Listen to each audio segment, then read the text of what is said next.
और अब सियासी आर पार। कल आपको बताया था कि गंगा पर इफ्तार पार्टी दी गई, इफ्तार पार्टी में बिरयानी परोसे जाने का आरोप लगाया गया और इसके बाद इन लड़कों की गिरफ्तारी हुई। इनको पुलिस ने गिरफ्तार किया इफ्तारी और बिरयानी खाने पर गंगा पर। उसके बाद देखिए वाराणसी कोतवाली में इन्हें लाया गया, इनकी तस्वीरें खींची। ये लगभग 14 लड़के हैं जिनकी गिरफ्तारी हुई और इस गिरफ्तारी के बाद अब इस पर सवाल उठ रहे हैं। समाजवादी पार्टी के मुखिया अखिलेश यादव सवाल उठा रहे हैं। क्या कुछ अखिलेश वो कह रहे हैं ये सब दूरियां पैदा करने के लिए किया जा रहा है, ऐसी कार्रवाई सरकार को खुश करने के लिए हो रही है। एक 5 स्टार जहाज में महंगी महंगी शराब रखी थी, उस जहाज के मालिक पर क्या कार्रवाई हुई? गिरिराज सिंह कह रहे हैं गंगा सनातन हिंदुओं की प्रतीक है, जो भी किया गया है वो धर्म जिहाद है। इमरान प्रतापगढ़ी कह रहे हैं पुलिस मुसलमानों के खिलाफ एफआईआर के लिए उतावली है। युवाओं का एक समूह नाव में बैठकर इफ्तार कर रहा था, बस इतने से किसी छुड़भैया नेता की भावना आहत हो गई। पुलिस कानून के दुरुपयोग का कीर्तिमान बनाना चाहती है। सरकार बताए क्या यही है सबका साथ और सबका विकास? दिनेश शर्मा कह रहे हैं रोजा इफ्तार के लिए एक स्थान विशेष है क्योंकि उसमें वेज और नॉन वेज दोनों होता है। मां गंगा को पवित्र मानकर लोग उसका आचमन करते हैं। हर भारतीयों को उसकी पवित्रता का ख्याल रखना चाहिए। राजभर कह रहे हैं खाना घर में बैठकर खाओ या कहीं भी बैठकर खाओ, नाव पर बैठकर समाज को दिखाकर खाना ठीक बात नहीं है। सुनिए जरा इस पर सियासतदानों को। अच्छा, नाव पे क्यों नहीं बना सकते? ये सब बहाने हैं हमारे आपके बीच में दूरियां पैदा करने के लिए। उन्हें डीएम एसपी एसओ साहब को भी कुछ अच्छा खाना खिलाना चाहिए था। आपको पता नहीं, हथेली गरम पुलिस नरम। याद एक जहाज चला था वहाँ 5 स्टार, उसमें महंगी महंगी शराब रखी हुई थी। बताओ आप शराब कैसे रख सकते हो? और फिर जो उसका वेस्ट है, जो आप वेस्ट है उसका टॉयलेट का वेस्ट कहाँ जा रहा था? गंगा में जा रहा था। मुझ डाइनी गंगा में गंदगी फेंकना या मांस के टुकड़े फेंकना कोई भी स्वीकार भारतवासी नहीं करेगा। इसकी कृत्य की जितनी भी निंदा की जाए कम है। और अखिलेश जी को कृपया वोट के चक्कर में, तुष्टीकरण के चक्कर में भारत की सनातन संस्कृति से खिलवाड़ नहीं करना चाहिए। तो ये कौन सा गुनाह है? ये कोई नदी में तो हर तरह की चीजें आती हैं। नदी में गंदे पानी लोग डाल देते हैं, नदी में मुर्दे जला के फेंके जाते हैं।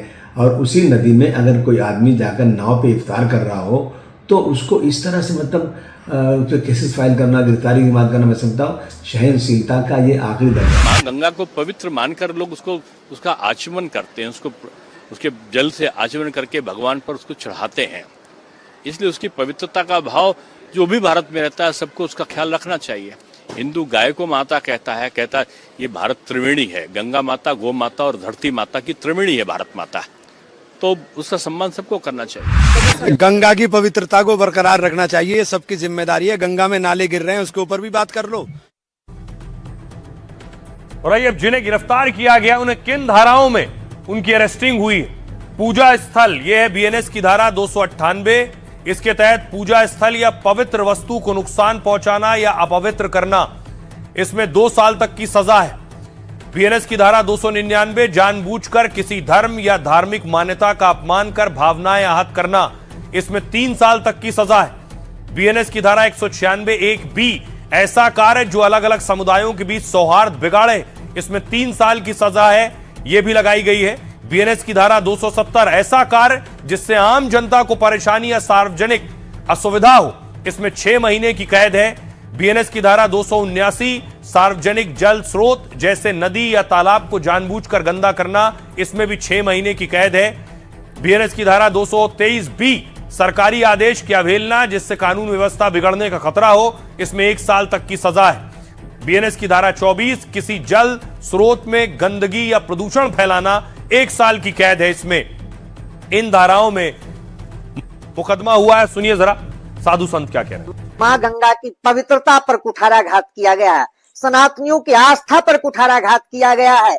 इसमें जो भी लोग हैं उनके ऊपर कठोरतम कार्रवाई होनी चाहिए। मैं पूछना चाहता हूं, गंगा दर्शनान मुक्ति, गंगा दर्शन मात्र से मुक्ति मिलता है। जो हमारे मां गंगा की पवित्रता पर जरा सा भी आंच लाएगा उसको पैरों में गोली मारना चाहिए। दुर्भाग्यपूर्ण घटना है। मुझको समझ में ये नहीं आता है कि जिसके प्रति निष्ठा, आस्था सनातनियों का, बहुसंख्यक समाज का हो, वहां ही ऐसे कुकृत्य क्यों करते हैं? इस प्रकार से गंगा की देश में, गौ माता की देश में गंगा माता की ही अपमान हो और काशी में अपमान हो, ये तो दुर्भाग्य हो। गंगा जी के बीच में जिस तरह से जो है वहाँ मांसाहार किया गया और इफ्तार पार्टी की गई, यह जो है इससे बहुत ही जो है सनातनियों में आक्रोश है और देश का माहौल बिगाड़ने के लिए यह जो है तो प्रयास किया गया है। इसलिए ऐसे लोगों को ऊपर शिकंजा कसा जाए और सख्त से सख्त कार्रवाई हो, नहीं तो माहौल खराब होगा। इस घटना की एक और घोर निंदा करता हूं। और आइए बात इफ्तार पार्टी की हो रही है तो सियासी इफ्तार की भी तस्वीरें आ रही हैं। नीतीश कुमार आज दिखाई दिए काफी वक्त बाद और इफ्तार पार्टी में शामिल होने पहुंचे थे।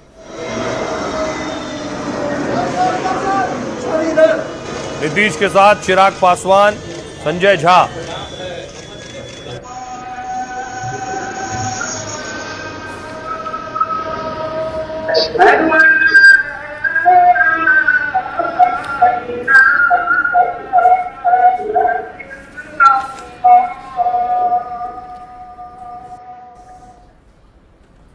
और अब आपको दिखाऊं, दिल्ली से एक दर्दनाक खबर आई है। दिल्ली में आग का तांडव।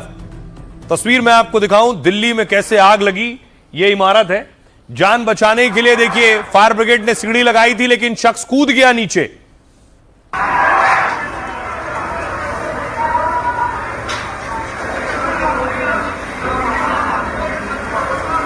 अब आपको दिखाऊं आग इतनी भीषण थी।